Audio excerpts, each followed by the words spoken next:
The CEO's patience had run out. Every Friday, without fail, the janitor left an hour before his shift ended. No excuses, no explanations, just vanished. In her pristine glass office on the top floor, she watched him again through the surveillance feed.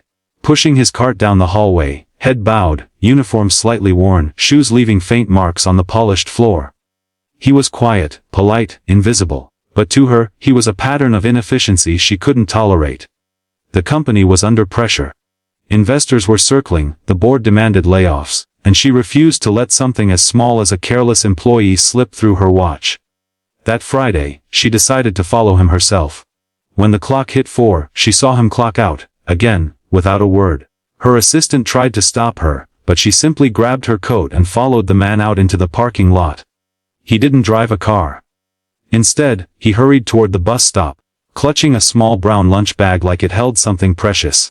The CEO stayed back, keeping her distance, watching him board the city bus.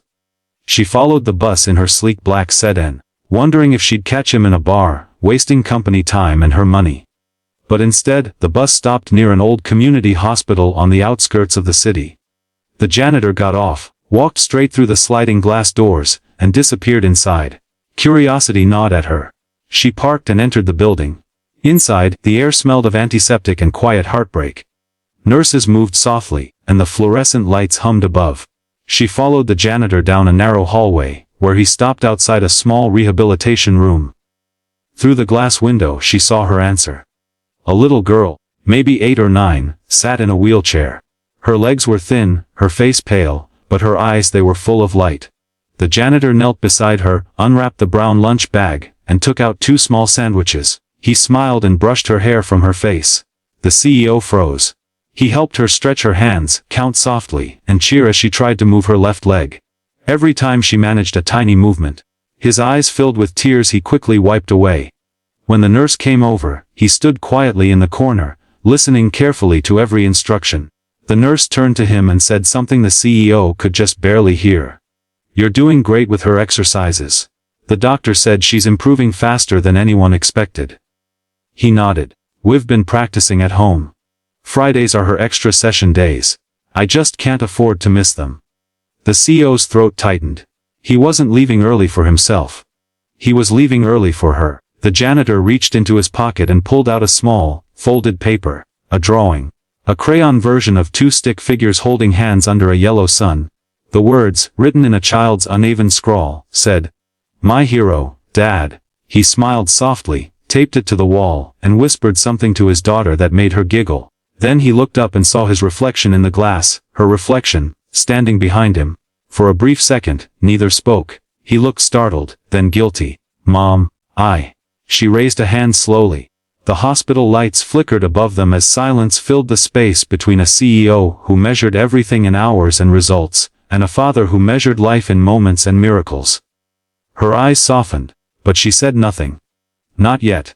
The janitor turned back toward his daughter, brushing her hair again, pretending not to notice the powerful woman watching from behind the glass. And for the first time in years, she realized she was witnessing something her spreadsheets could never measure. Dedication that couldn't be clocked, loyalty that couldn't be bought. The world outside kept moving. But inside that quiet room, something inside her began to shift.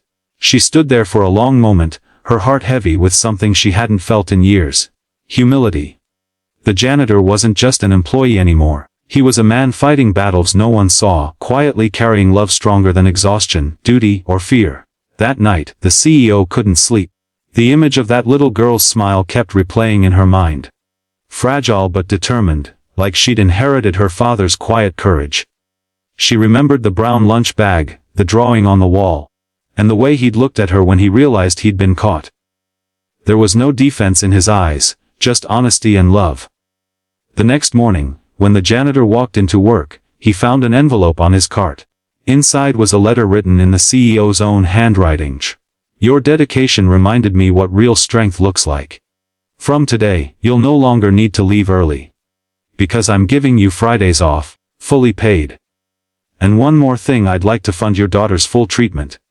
Consider it a thank you, not for the work you do here, but for reminding me what purpose really means." The janitor stood frozen, eyes wide, the paper trembling in his hands. His coworkers stopped to look, whispering as he read the note again and again, barely believing it. Tears filled his eyes. For months, he had worked double shifts, skipped meals, and sold what little he had just to keep up with hospital bills. He had prayed for a miracle, not knowing it was watching him all along from a corner office. Later that day, the CEO visited the hospital again. She found the same little girl by the window, holding a drawing of 2 stick figures. But now, she had added a third.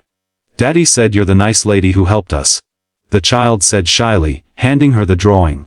"Thank you for making my daddy smile again." The CEO knelt, feeling her eyes sting. "No, sweetheart," she whispered. "He's the one who helped me." Outside the window, sunlight broke through the clouds, pouring into the room like a quiet blessing. The CEO had always believed success came from power, control, and precision, but that day, she learned it could also come from compassion. From choosing to see people not as employees or numbers, but as stories. And somewhere between board meetings and hospital corridors, she discovered the one truth that changed everything: kindness doesn't cost a business. It builds one. From that day forward, the company's culture began to shift. Employees noticed the CEO smiled more, listened more, and stayed late not to watch the numbers, but to listen to the people behind them. And every Friday, a father walked home early, not in fear of being caught, but in the peace of being understood.